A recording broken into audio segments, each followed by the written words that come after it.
Students, आज हम सुख दुख कविता की व्याख्या का अध्ययन करेंगे। इस कविता के कवि हैं सुमित्रानंदन पंत। सुमित्रा, जैसे हमने पहले जाना, सुमित्रानंदन पंत के जीवन के बारे में हमने जाना, ये छायावाद के कवि थे। इनको सुकुमार कवि भी कहा जाता है। आइए कविता की व्याख्या समझते हैं या उसके भाव को समझते हैं।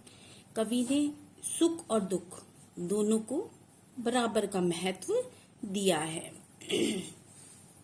मैं नहीं चाहता चिर सुख, मैं नहीं चाहता चिर दुख, सुख दुख की खेल मिचौनी, खोले जीवन अपना मुख।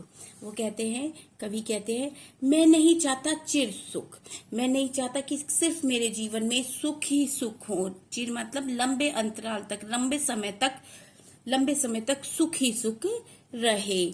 मैं नहीं चाहता चिर दुख, और ना ही मैं यह चाहता हूं कि मेरे जीवन में सिर्फ दुख ही दुख रहे। सुख दुख का खेल मिचौनी, कि ये जो जीवन है ये क्या है? सुख दुख का खेल है। ये जीवन किस पर आधारित है? सुख और दुख पर आधारित है। सुख आता है, सुख के बाद दुख, दुख के बाद फिर सुख आता है। तो ये क्या है? खेल मिचौनी। ये तो एक खेल है जीवन का, ये एक खेल है कि हर सुख के बाद दुख आता है और हर दुख के बाद सुख आता है। सुख दुख की खेल मिचौनी, ये तो आग मिचौनी की तरह है, खेल की तरह चलता रहता है। खोले जीवन अपना मुख, और यही जीवन जीने का आधार है, यही जीवन है। सुख दुख के मधुर मिलन से यह जीवन हो परिपूर्ण। कि सुख दुख के, ये जो सुख और दुख है जीवन में, कोई भी व्यक्ति ऐसा नहीं जिसके जीवन में सुख ही सुख हो और दुख ना हो, और कोई भी व्यक्ति ऐसा नहीं जिसके जीवन में दुख ही दुख हो, सुख नहीं। अगर सुख आए हैं तो दुख भी आपको सहन करने पड़ेंगे। सुख दुख के मधुर मिलन में यह जीवन हो परिपूर्ण, कि जीवन तभी पूर्ण होता है जब सुख और दुख दोनों ही इसमें बराबर मात्रा में मिलते हैं। जब सुख दुख का मधुर मिलन होता है जीवन में, तभी जाकर जीवन परिपूर्ण पूरा होता है। फिर घन में ओझल हो शशि, फिर शशि में ओझल हो घन। जैसे घन माने बादल, ओझल माने छिप जाना।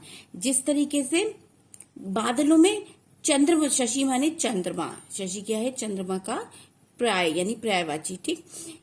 फिर घन में ओझल हो शशि, कि जिस प्रकार घन में, बादलों में शशि चंद्रमा ओझल हो जाता है, छिप जाता है, या फिर शशि में ओझल हो घन, और उसके बाद क्या होता है? चंद्रमा निकल आता है और घन ओझल हो जाता है, यानी शशि से दूर, चंद्रमा से दूर बादल चले जाते हैं। अर्थात कहने का तात्पर्य है कि बादल के अंदर चंद्रमा ओझल हो जाता है, आकाश में बादल के अंदर चंद्रमा ओझल हो जाता है, और जब चंद्रमा उससे बाहर आता है तो बादल ओझल हो जाते हैं। कि ये तो जीवन का चक्र है, कि सुख आया है तो दुख चला जाएगा, और दुख आएगा तो सुख छिप जाएगा। जग पीड़ित है अति दुख से, जग पीड़ित रे अति सुख से। कि जग तो पीड़ित है, अगर उसे अत्यधिक दुख मिलेगा तो भी जग परेशान है, यानी जग मतलब दुनिया अधिक दुख मिलने से भी परेशान है। जग पीड़ित रे अति सुख से, और अत्यधिक सुख मिल जाए तो भी क्या है? जो लोग हैं वो दुखी हैं। ये जो दुनिया है ये तब भी दुखी है अगर उसे बहुत अधिक सुख मिल जाए तो भी दुखी है। दूसरों के सुखों को देख देख कर दुखी है। मानव जग में बट जाए दुख सुख से और सुख दुख से। अगर मानव जग में बट जाए, अगर सबको बराबर मात्रा में मतलब बट जाए, कि दुख सुख से, कि मतलब अगर ऐसा हो जाए कि दुख को सुख में परिवर्तित कर दिया जाए और सुख को दुख से परिवर्तित कर दिया जाए। आगे की व्याख्या हम अगले वीडियो में समझेंगे।